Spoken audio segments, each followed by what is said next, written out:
नमस्कार, माझे नाव विद्या राजमाळकर. माझ्या शाळेचे नाव कन्या प्रशाला देवगाव रंगारी आहे. मी प्लास्टिक समस्या आणि उपाय या विषयावर अत्यंत काही विचार मांडणार आहे. आपण ज्या आधुनिक युगात जगतो त्या युगात प्लास्टिक हा आपल्या दैनंदिन जीवनाचा अविभाज्य भाग बनला आहे. बाटल्या, डबे, पिशव्या, खेळणी, फर्निचर, पॅकेजिंग सगळीकडे प्लास्टिकचा वापर होताना दिसतो, कारण ते हलके, टिकाऊ आणि स्वस्त आहे. परंतु या सोयीसोबतच त्याने निर्माण केलेल्या समस्या फार गंभीर आहेत. अशी वस्तू आहे जी सहजपणे न विकसित होणारी आहे. ती जमिनीत किंवा पाण्यात गेल्यानंतर अनेक वर्ष तशीच राहते. त्यामुळे माती व पाणी दोन्ही प्रदूषित होते. नद्या आणि समुद्रात टाकलेल्या प्लास्टिकमुळे पाण्याचे प्रदूषण वाढते आणि समुद्री जीवांचा जीव धोक्यात येतो. जनावरं आणि पक्षी कचऱ्यातील प्लास्टिक खातात आणि त्यामुळे त्यांचा मृत्यू होतो. काही ठिकाणी प्लास्टिकचा वापर जाळला जातो, परंतु त्यातून निघणारा धूर आणि विषारी वायू मानवाच्या आरोग्यासाठी अत्यंत घातक असतो.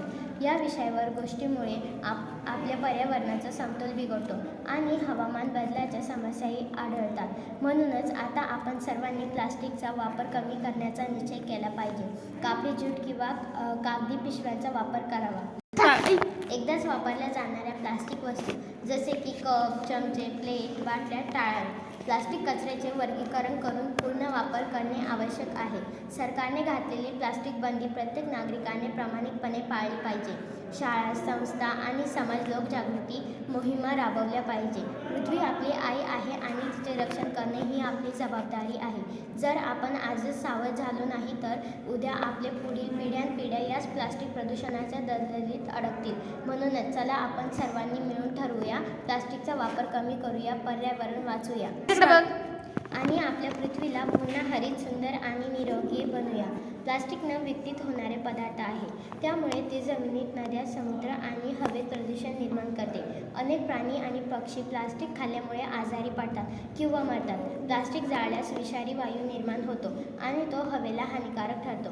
प्लास्टिकमुळे जमिनीत हवा व पाणी शिरत नाही, त्यामुळे हवेला हानिकारक ठरतो. प्लास्टिकमुळे जमिनीत हवा व पाणी शिरत नाही, त्यामुळे शेतीवर परिणाम होतो.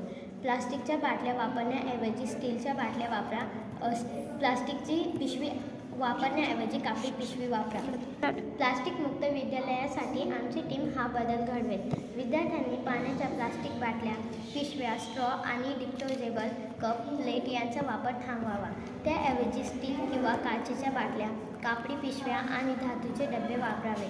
शाळेमध्ये इको सर्व्हिस क्लब स्थापन करून आठवड्यातून एकदा शाळा परिसराची स्वच्छता करावी. झाडे लावावेत आणि प्लास्टिक वापरावा लक्ष ठेवावे. ही टीम इतर विद्यार्थ्यांनाही जागृत करेल. विद्यार्थ्यांनी स्वतः पोस्टर आणि घोषवाक्य तयार करून शाळेच्या भिंतीवर, गलियाऱ्यावर आणि प्रवेशद्वारावर लावावी. उदाहरणार्थ, प्लास्टिकला नाही, निसर्गाला होकार द्या, कापडी पिशवी वापरा, पर्यावरण वाचवा. विद्यार्थ्यांनी आपल्या पालकांना, शेजाऱ्यांना आणि मित्रांना प्लास्टिकचा वापर कमी करण्यास प्रवृत्त करावे. दुधाच्या पिशव्या व्यवस्थित फेकणे, बाजारात जाताना स्वतःची पिशवी नेणे अशा छोट्या गोष्टींनी मोठा बदल घडतो. शाळेच्या कॅन्टीनमध्ये प्लास्टिकची प्लेट, ग्लास किंवा पॅकेजचा वापर बंद करावा. विद्यार्थ्यांनी स्वतःचे स्टीलचे डबे किंवा भांडी आणण्याची सवय लावावी. वापरलेल्या प्लास्टिक बाटल्यांपासून सजावटी वस्तू, पेन स्टँड, रोपांचे कुंडे इत्यादी तयार करता येईल. यामुळे विद्यार्थी कचरा पुनर्वापर करून उपयुक्त वस्तू बनवायला शिकतात.